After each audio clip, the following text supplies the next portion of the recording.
we're ready.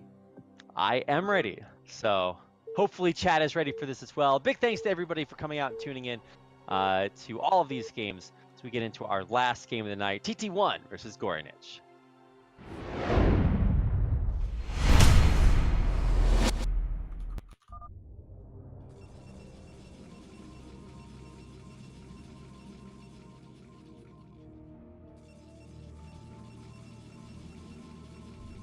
And here we are, spawning in the bottom right-hand corner of Circuit Breaker in the red as Protoss. This is the Canadian TT1. And in the top left, we've got the Zerg Hope. It is g0rynich. Look at that Overlord. What could it mean? He is doing it again. I mean, I guess he always scouts to the... No? Wait, does he always scout to the left? Of where he's spawning? Oh, to the left of where he's spawning? Well, yeah, I guess it's not left, clockwise. That would be the direction, yeah. I think he always scouts clockwise. Yeah, I'm not sure. Now, already we've got a little bit of a different build from TT1. First off, this is going to be a Forge expand because there's no probe in position, but also, I guess he's decided that he might have to scout for his g0rynich this time. He's sending it out pretty fast. Look Yeah, you're right. We got 9 pull. Yeah, he is going to go aggressive again. And I feel like if he knew this was one of those maps where Protoss tend to go for like early in XI or late cannons, then you could absolutely see him go for like 9 pool speed and just really run in and be aggressive. But as is, yeah, he still might hit before there are a ton of cannons up. Let's see if he gets scouted. Let's see how good a scout this probe gets. It should get in and see the 9 pool though. Yeah, TT1, when he sees this, he knows it's going to be a 9 pool. He knows all the timings. And because of that, he's going to definitely get down that cannon before Nexus. It's not going to be like the first Circuit Breaker game where he went for the Nexus before cannon and almost lost the game. We even got a pylon block, so now you know 100% this is going to be a cannon right here. Yeah, and we're just going to see that come through. Cannons down. All right.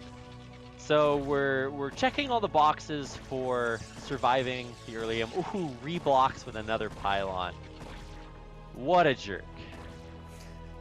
Yeah, but here come these lings gonna be able to clean up this. Oh, he's not gonna clean up the. Oh, he's just going for it. Yeah, g0rynich of course doesn't know what Protoss is doing. So if he killed the pylon, potentially Protoss could have gotten away with the Nexus before cannon. So g0rynich is just gonna go by it right now. But TT1 too smart for that. Smartly is putting up even 2 cannons.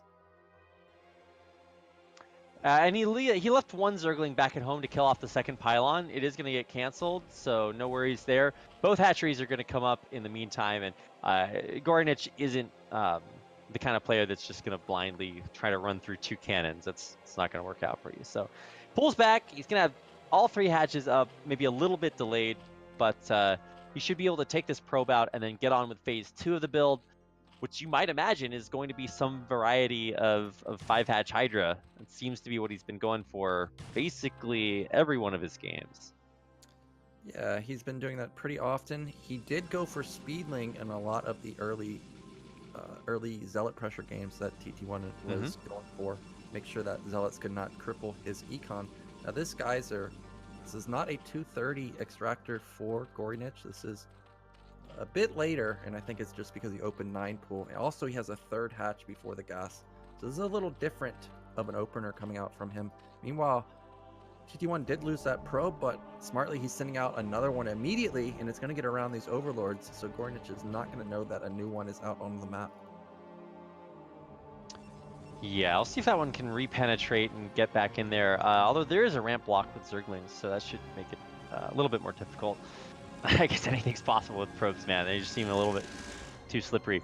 He's going to scout for the base in the bottom left and not see it, so at least that'll be kind of a breath of fresh air as TT1 tries to build up what he needs. Let's see, what's he going for? I'm guessing we're just going to see like +1 speed lots again. Yeah, that's pretty much the trend, but I feel like Zergs are just so good versus that TT1 may mix it up, and he's someone that definitely has a variety of builds. Here comes that probe. Oh, it just barely gets by. But g0rynich already has Lings in position, so this is going to get killed. We could even see the Dark Archon build that TT1 likes. I've seen it most often on Circuit Breaker. I don't know if it's because the third base has no gas or what the actual reasoning behind it is, but I've seen it more often on that map. So there is the potential for that. The fact that he's going Citadel and the Overlord sees it, this could be Zealot Man again, but there is a good chance that this could be the Dark Archon build. And also he's got the second gas, so that leads me more to believe that there's some type of Templar play coming in. Yeah, I hope that we see that Dark Archon. I remember watching, who was it? It was Best experiment with Dark Archons versus Terran, and I was like, wow, that's just really weird. But he also likes to use them versus Zerg. He's just like that's kind of becoming his unit. I was watching him play. I think it was KCM. He was pulling out Dark Archons like as many games as he could get away with it. I think Best all killed a KCM like maybe a month ago. He's really been kind of the go-to guy that I watch for what Protoss players are doing now. But of course, TT1 has never really conformed to the norm, so we'll see if it gets weird. He is having that big gateway explosion while he starts those DTs, so we'll find out if they get together. The DT coming out of the Nat. I don't see Maelstrom or anything being upgraded at the Templar Archive, so I'm not going to have the DA build come out for TT1. It's going to be just standard Dark Templar timing. And Dark Archons, I've seen, there's this one game I saw of Rain on Afrika, and I nearly lost my mind because he didn't get a robotics. Oh, I thought he was going to catch that DT with the Overlord and Lings. But well, as is, he's going to know about it now, so that's like half the battle. But yeah, that was actually almost a sick block. Yeah, but this game I saw from Rain, he skipped the robotics. What he did was he went Gateway Man. Oh, it is Maelstrom. Archon, and oh, it is Maelstrom. But hell you can yeah! Oh, okay, so this is just gonna be. Oh, this may be too late. Well, the mutas are just gonna kill him, right? Like that DT. There's no Overlord here. Whoa. Okay, so the DT is actually gonna get in and force a full pull. But let's see how much damage these mutas do. Oh, it's gonna catch the Archon morphing. Oh my god, this could be terrible. Yeah, I think the Archon's gonna live for now. Yeah, so he's gonna survive the initial mutas coming out from g0rynich. Now, TT1 sent out 3 probes to get into the main of g0rynich, and none of them got in. So this was nice game sense from him to sniff out mutas. Oh, DT's still alive. Or 6 drones, maybe 7. He's gonna go in here for another one. 7, and it's still alive. Wow. Muta's actually getting quite a bit of damage done. That was a decent amount of damage, but also he lost, I think, 3 or 4 mutas at this point. This is not the minimal commitment to mutas of only 5. This was upwards of 9 or so. It's a big commitment from him. Meanwhile, he even has more back at his main. Oh my he built god. 3 more mutas. So this was a huge commitment to mutas, and I think that might backfire for him because his econ is really shot at this point. We just now see the 4th and 5th hatch coming down for him. Not to mention this Dark Archon does have that Maelstrom. It's just finished completing, and while we don't have Storm, he can absolutely Maelstrom and kill every one of these mutas. So you have to be super, super careful about that. I love that you called this build and we're actually getting a chance to see that. This is so cool. Yeah, he uses this build quite a bit. It's really strong. You just go for a normal-ish, like 5 to 8 gate timing. That's what we're seeing here. We got 6 gates for him, and if you can just shut down those mutas, like a lot of times the mutas at this point kind of useless, but they're mostly used to pick off the Templars. If you just Maelstrom them, that's going to be the whole strategy essentially for Zerg, their whole technique to survive the incoming push.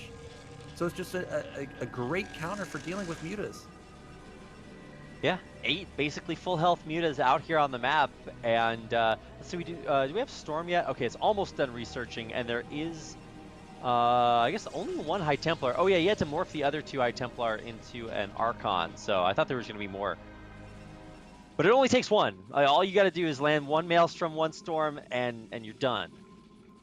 Yeah, That's it. You just get one, get the Archon. Doesn't even have to be Storm. If you just get an Archon in there Oh, and yeah. splash everything, that can deal with the Mutas. But Maelstrom is a pretty short spell. Since I don't see it often, I'm not sure the exact time, maybe like 8 seconds. So if you're in the middle of a fight and like your Zealots are blocking your Archon or something like that, there is a potential for the Mutas to get away, but I don't think that's really going to happen here. I don't see an engagement most likely happening. I think it's just going to be Mutas trying to find the Templar, and then, of course, you're not going to get blocked if there's no like Lings or Hydras there to block you from getting on top of the Mutas. So but here we go. TT1's moving out. His army is really big. He's got +1.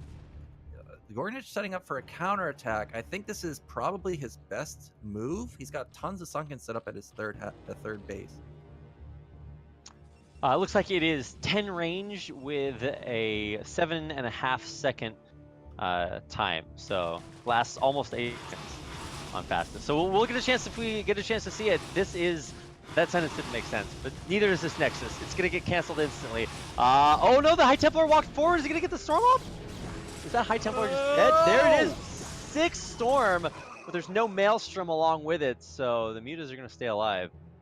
Yeah, I don't think that g0rynich has confirmed the Dark Archon either. I'm not sure if he's seen it just yet, but so far the moves have been pretty good because he cannot engage Protoss' army at this point. I mean, you can see it based on how he's playing. He's got 6 hatch, but he's got like 4 Sunkens at each base, just now getting Evolution Chambers, so he doesn't even have +1 on his Hydras yet. Meanwhile, I think TT1 has recognized that he can't attack either, and he's just going to take his third base, may even double expand. I'm waiting for that Maelstrom to come in. g0rynich setting up for another counterattack. There's nothing sadder than seeing a full energy Dark Archon that goes on to die. It's like, well, what was your purpose this game? I don't know. I mean, to be fair, Dark Archons are probably the coolest looking unit in the game. Like, they are actually fantastic, but a lot of times they just kind of sit around. Although I do like that g0rynich has kind of unclumped his Mutas there for a second when he ran in, just to make it harder for them to get Maelstromed. Yeah, that was smart. Because, like I said, I don't think he's seen the DA. I think he saw that time he went in that there's a DA. But still not, maybe not. But regardless, g0rynich.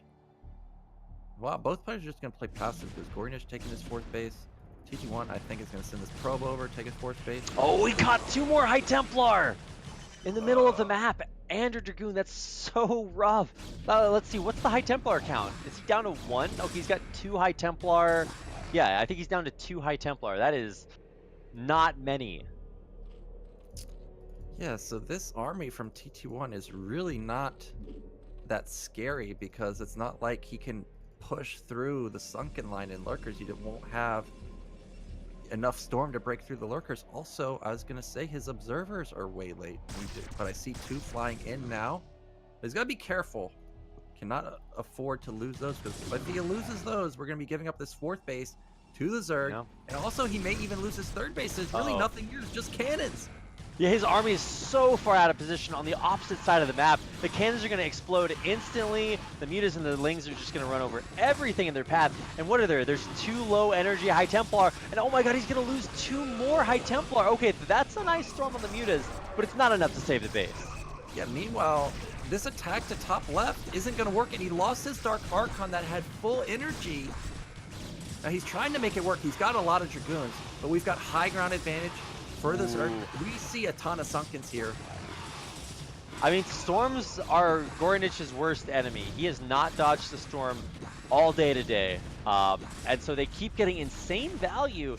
Honestly, TT1 might be able to push through here. I mean, we'll see how much, if this Crackling Swell is enough. This Storm kills all of them.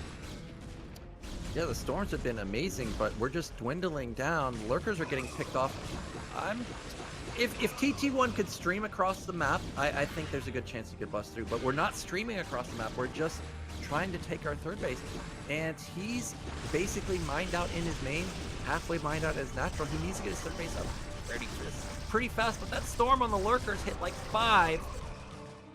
It's so insane how bad g0rynich is against Storms. Like, I'm not criticizing him as a player. Obviously, he's super sick. He's one of the best players out there. But, like, specifically against Storms, those are just his worst enemy all day long. And so TT1's just finding insanity value off of that. That being said, he still is only on 2 bases, struggling to hold his third here. So as much as we can maybe criticize that one aspect of g0rynich's play, he's killing it in every other aspect. Yeah, and he's like almost even in supply, which is not where you want to be as Protoss. We see Hive Tech is done. I don't know if Adrenaline has started or kicked in yet, but we definitely got double Evolution Chamber, triple Evolution Chamber even. He's gonna Wow. having those critical upgrades coming in pretty soon. He's already got 1-1, and TT1 only has +2 weapon at this point. Oh, And the man. Forge not spinning, so we don't have +3 coming in either. These lanes gotta cancel on the Nexus. Yeah, cancel's so huge. It's gonna take so much for TT1 to get this Nexus up now. Even when it comes up, it's gonna be so late. It's a mineral only base. Keep in mind, like there's no gas there. So eventually you're gonna run out in your main, and you're gonna have to look somewhere else. And that's gonna be even more difficult, especially because g0rynich is double expanding off of this. He's just gonna have infinity bases. So TT1's gonna do basically the only thing he can do at this point, and try to get out there and deal damage that lasts. Yeah, he's got a ton of Dragoons, like an absurd amount of Dragoons. But we don't have any Storms here. Well, we only have a couple Templar. There's so many Lurkers. Oh, There's so no. many well, there's Okay, not actually that many Lurkers. These Storms, it doesn't matter where you put the Storm, g0rynich will run 100 supply into it. I mean, let's see, there's 2 more Storms with this army, and that's about it. But this high Dragoon count is actually working out really well for TT1, helping out against the Lurkers and the Sunkens. Yeah, here comes a huge Ling Lurker attack on top of the Dragoons. These are Cracklings, so these Dragoons are just going to get absolutely obliterated. They're upgraded Cracklings too. Well, still 8 survive, but at this point, I don't think it matters because we got 6 hatch reinforcement versus we do have 8 gate, but we have no econ. Yeah, I mean, that's the thing. It's as well as this goes for TT1, maybe he even kills this base. g0rynich is mining off of 3 others. So I take TT1's credit. He is doing a spectacular job with these pushes. He's got another Storm behind this, so you know that's going to be good. We'll see where it lands. Oh, Craigasm. It's so good every time it works, but there's too many Cracklings. Not enough splash damage left. Yeah, TT1 just fizzling out here. He's trying desperately to get more Dragoons across the map. He did manage to take out one of the hatcheries, but it doesn't matter. g0rynich just put down another hatch at mid-left. He's got more lanes constantly coming out. +2 is going to kick in for him any second now. I think this is it. g0rynich going to take game 1. It would be different if TT1 had the 3rd and 4th base up, but he doesn't. I mean, it's not like overtly over yet, because finally TT1 is mining off of that 3rd base. So that means that he has tons of resources for Zealots. He's just going to be powering on Zealots. And even though High Templar are gas intensive, like if you can squeeze them out, they do kind of build up the value, the energy over time. And in order to break through a Protoss player, you need to find a way through like their Storms. So if TT1 just sits back and storms anything that comes his way, I mean, he can probably hold on for a while, but I don't think he's going to win the game. Yeah, my main issue with TT1's status right now is we don't have 4th base, but also we don't have any. The Forge just started spinning for +3, and look at Zerg's upgrades, +2 weapon. Did it just kick in? Yeah, he just got 2-2 on the Ling, so these Lings are just going to be eating up everything. He's got +2 or +1 on his Hydras. The upgrades are incredible. He's on 5 base now. TT1 doesn't even know about bottom left. He suspects the mid left and top middle. He has no clue about bottom left. So if I'm not mistaken, the Adrenal Glands upgrade gives a larger DPS increase to the Zergling than Stim gives to Marines, right? I think that's true. I don't even know. I just know that Zerglings are pretty off once they get that upgrade. Yeah, indeed. If you ever, yeah, it's just not even funny. I mean, as strong as they're still very weak to Storm, just like g0rynich. So if we have another Storm ready, let's see. Yeah, he's just barely got energy for it. So if he wants to try to push through an arrow choke point again, maybe TT1 can keep making him pay. while he mines back up off of this third base. I don't Well, know. TT1 trying to take bottom middle, but a Ling already denied it.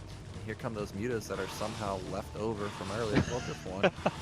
But here come more How? Ling reinforcements. Yeah, I don't know where they were hiding, but that one was hiding somewhere. Surprise! It's gonna force all of TT1's units back. So Yeah, how do you kill that Muta? I guess he's got a couple of Archons that are late to the party. So eventually the lone surviving Muta will die, but he's done his job. This is 6-base Zerg. g0rynich actually just built a round of, I think, like 12 drones or something overall. I saw a swell of like 8 and then 4 more. So that is quite a few. He's got insane economy. He can just hold down the Z key and win the game from this point. yeah, it doesn't even matter at this point if TT1 had Mass Archon or Mass Storm. There's just too much production from g0rynich. More lurkers and Lings being set up. He's still playing pretty safe. But here comes TT1. He's going to try and bust down here, but his army's almost pure zealot at this point. There's just too many lurkers and Lings, even losing. Oh, I thought he lost all his observers, but he has 4 left over. Look at just the macro coming in. It's just endless. I'm just sitting here and watching this. This is like one of those campaign missions, Nyoken. We're just watching endless amounts of Zerg overwhelm the forces of Ire. This is why you lose your homeworld, man. Like you can't just keep fighting these battles. Yeah, and I like how g0rynich just sends this tiny army to bottom middle. It's going to shut down the Nexus again. And even if TT1 wanted to bust through, he can't reinforce because he's got to defend bottom middle. But that's GG. Wow. Really Thanks well for played the there by stream. g0rynich. I would say that probably losing more units than any other player I've seen to Storm, but it doesn't matter when you have basically infinity units. So really, really well played. We finally got a chance to see that big macro style that g0rynich is so strong at. And TT1, it's always surprising to me how long he can hold out in the game, but in the end it was just too much. Yeah, just too much Zerg at this point. TT1 had a good chance. Like, we had 3 hatch Zerg for a long time. The DT got out, got some kills. The Mutas did nothing. We had the DA build, but we just never had the engagement. Also did nothing. Yeah, like, the counterattack from the Ling and Mutas is really what won the game for g0rynich because it kept TT1 turning around constantly, and that just let g0rynich build up to that unkillable Ling Lurker sunken. Whew. Well, that was only game number 1. I think we're moving on to game number 2. This is on Sylphid. Okay, yeah. And obviously this is going to play out much differently. I think for 3-player maps for Zerg players mean that, like, well, there's only realistically one place you're going to go, and that's trying to take a base in the other main. So maybe that can play into TT1's style. I want to see him go for more of these, like, just man-lot builds where you get speed +1 and go.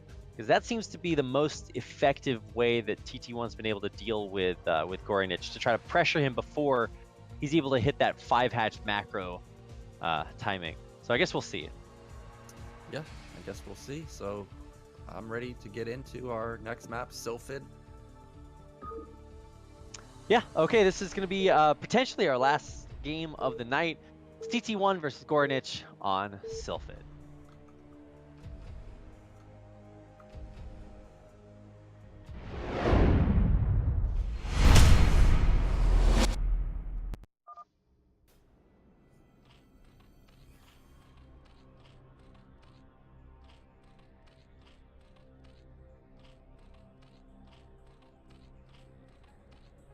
Okay, here we are. This is game number 2, and spawning in the bottom left-hand corner of the map Sylphid is our brown Zerg player from Russia. It's g0rynich. In the bottom right, he must win here or else he's out. It is TT1. So I agree with the earlier statement that maybe we need to see Zealot Man this time. He had good success with it. He just kept the aggression up. It forced g0rynich into this awkward position where he's building a lot of Lings. When he wants to build Hydras, his drone count is low. I really like that play from TT1, so I think he should go for that again. I totally agree. I want to see more gateway and less forge expand. I feel like the forge expand is maybe a little bit too passive, and that g0rynich maybe exploits that a little bit. We'll see what kind of opener he's gonna go for. The another 9 pool, so he does like that, and I think he just thinks that eventually one of these days he's gonna catch TT1 with his cannons down or not down in time, and be able to push across the map to take it out. But I don't know. I think this is going to be a gateway expo. So all right, we're already going to see a little bit of a detour from the way TT1's been playing. Yeah, and where will g0rynich go from here? Probably the same style, 2 hatcher. Well, on Sylphid, did he go 9 pool? I don't think he did. I think last time he went 11 hatch, 10 pool. So this is a little bit different, but he did go 9 pool on Circuit Breaker. And on Circuit Breaker, didn't he end up going for... He tried to go for that 3 hatch Hydra, but it got scouted. So maybe he might try and go for that again. I mean, I wouldn't surprise me at all. Sorry. I guess with the Overlord scouting, we've been highlighting g0rynich's scouting all series long, and it's correct again. So he is going to find that gateway start, see the Zealot when it pops out, and he'll have the 6 lings to defend, I guess, against it, or put on so much pressure that the Zealot can't even get across the map. Yeah, so this Zealot is, again, going to have to sit at its base and just defend for now. TT1 putting up a little bit more of a Sim City. Now, here's a little bit of a difference from g0rynich. He's been building 6 lings all day with this 9 pool, but this time we have 8 coming out. Now, I'm not sure if TT1 got into the base of g0rynich to see if it's speed. Oh, these lings are getting in! He just ran straight by.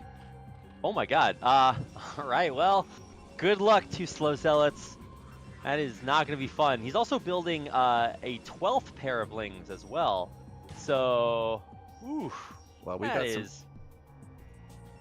got some shenanigans coming in from TT1 because he's got Cannon Rush going to the 3rd base, but he has to be worried about losing his main. Dude, you need that cannon back at home.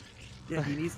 Yeah, and there's so many lings that can just run all over. You saw that he was building a cannon at the natural, but lings came in from the main and would have swamped the nat cannon. Meanwhile, g0rynich is just streaming lings across the map. It's not even speed lings; they're just regular lings.